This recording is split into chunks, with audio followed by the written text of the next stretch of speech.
Do Androids Dream of Electric Sheep review. Philip K. Dick's Do Androids Dream of Electric Sheep is what happens when you give a science fiction writer just enough money to survive, but not enough to feel safe, and then ask him to predict the future.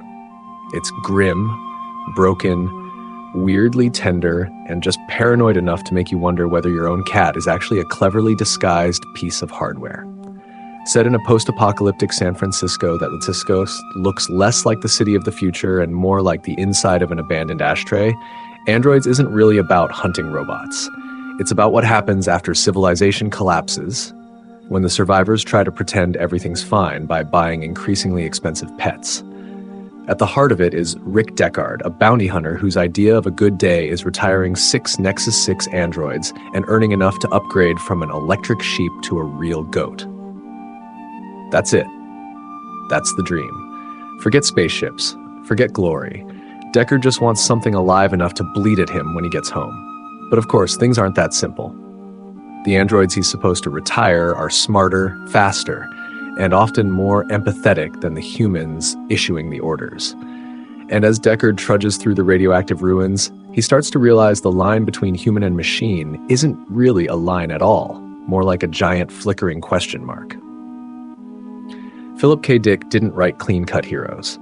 He wrote people who wanted to be good but usually settled for staying afloat. Deckard isn't a noble warrior fighting for justice. He's a tired man doing ethically murky work for a paycheck, and in Dick's universe, that's about as close to virtue as anyone gets. Meanwhile, the androids aren't staging a robot uprising.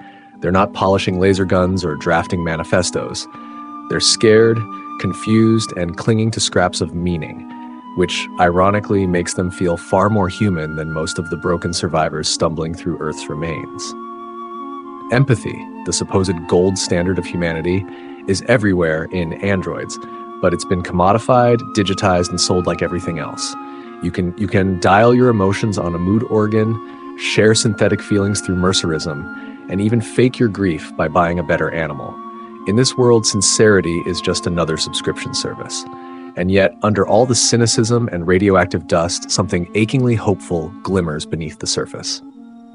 Androids is a book about people failing, mostly, but still trying to find real connection in a universe that keeps insisting it's not worth the effort. Dick's writing is stripped down, clipped, and brutally matter-of-fact. There's no grand poetry about fallen civilizations, no slow-motion panoramas of collapsed skyscrapers. The apocalypse has already happened, and now everyone's just clocking in and doing their jobs. What's remarkable is how much existential horror he squeezes into the margins. Between the terse dialogue and bleak observations is a constant unsettling question. If an android can feel sadness and a human can fake it, what's the difference? This isn't a story of rebels and revolutionaries. It's a story of janitors, insurance salesmen, housewives, and bounty hunters, all grasping at purpose in lives that feel increasingly manufactured. It's haunting not because it's far-fetched, but because it isn't. When Do Androids Dream of Electric Sheep was published in 1968, it didn't exactly cause a sensation. Critics were baffled, readers were lukewarm, and Philip K. Dick, as usual, didn't get rich. It wasn't until Blade Runner arrived in cinemas that people started to realize Dick had basically written the instruction manual for the 21st century.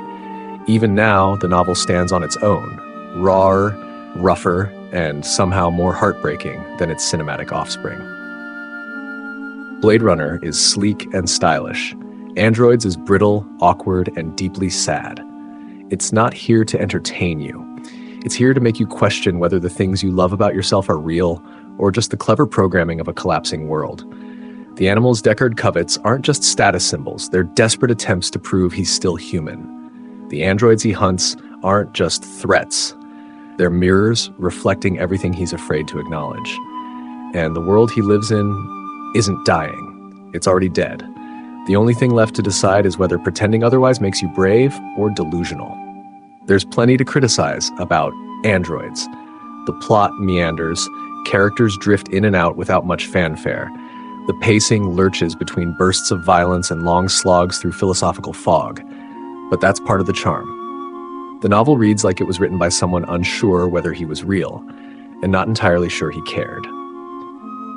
In the end, Do Androids Dream of Electric Sheep isn't about androids. It's about empathy, loneliness, decay, and the fragile hope that somewhere in the wreckage of a ruined world, something genuine might still be found. It's messy. It's uncomfortable. It's brilliant.